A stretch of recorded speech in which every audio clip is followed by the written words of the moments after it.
us via Skype now is Basil Manuel, who's Executive Director of the National Professional Teachers Organization of South Africa. Mr. Manuel, thanks very much for your time. Welcome to Newsroom Africa. Let me begin by just getting a sense of what some of your most pressing questions and concerns are in the midst of, I guess, the lack of clarity that we're receiving from the Basic Education Department.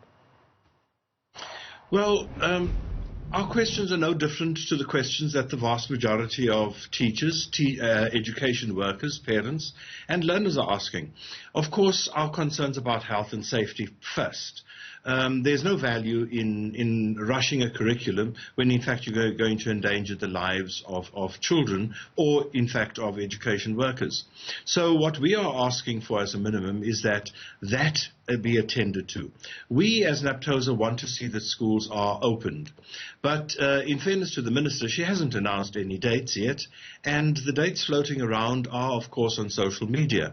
And that measured approach is not a bad approach because it hasn't created a hype where everybody must run around and then dates are cancelled.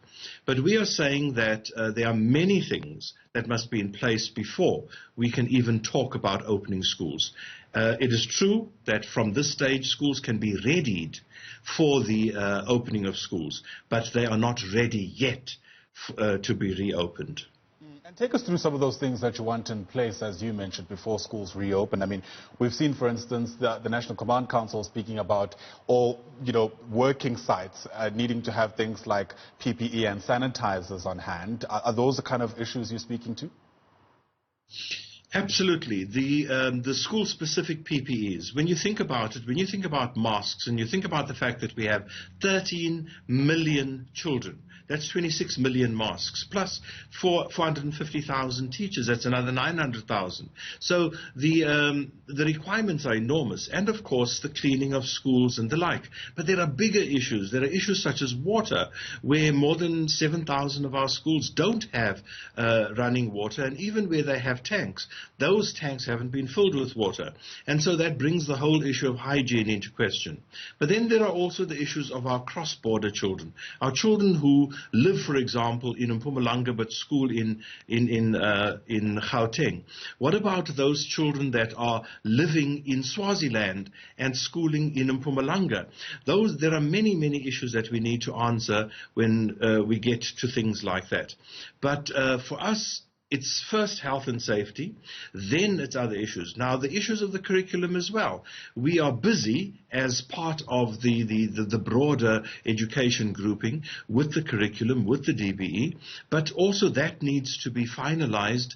But we can't do that until we know how much time we have left. And neither can the Minister simply announce unless the Health Minister is happy with the conditions that are out there. Insofar as ourselves as a union is concerned, we are saying, let's get all these things in place first. Right. Many parents in the interim are concerned about a various number of things. One of those is school fees. As we reach the end of the month, a whole lot of parents have received statements from their schools asking for the full amount, even though, pupils have essentially been away from school for over a month now. What's the position of the teachers' unions on that issue? There are two issues here. The one is school fees are a contractual obligation, same as any other account. But of course, parents, this is an appeal to parents. The expenses of schools don't stop simply because we are not having lessons. Water and lights have to be paid, the maintenance of the school still has to be done, and of course then there are those many education workers, not only teachers. There are more non-educators that are working in schools for governing bodies that have to be remunerated as well. So my appeal to parents is, if you can, please pay, because schools desperately need to continue surviving. There's little value in seeing many more people being put out on unemployment.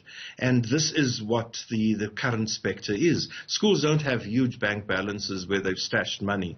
They live very much from hand to mouth and are dependent on income as it comes in.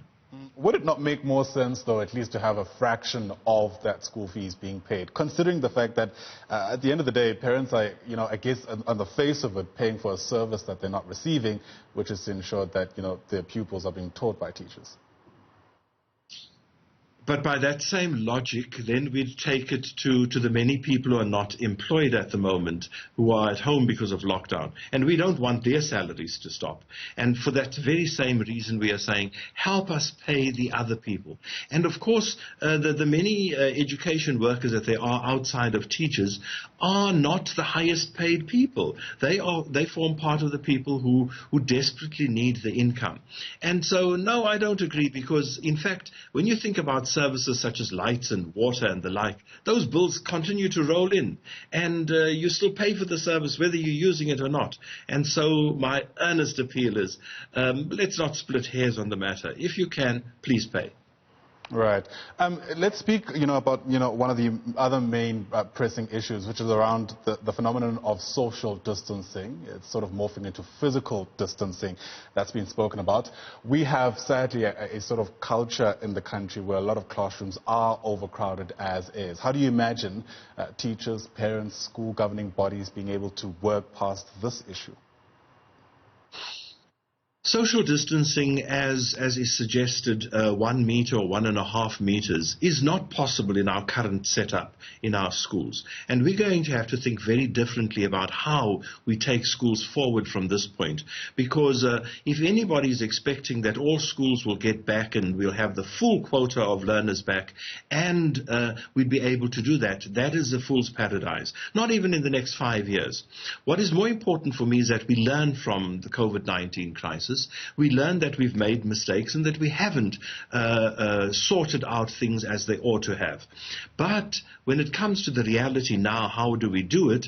There are many, many models on the table. None of them have been agreed to yet.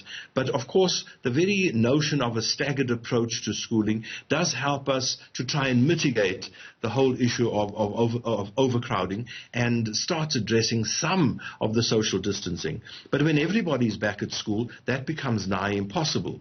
Unless one is talking about a platooning system or whatever, there are many other models. But at the moment, we are still in the thinking phase about this. But we will not be able to manage it as it stands currently.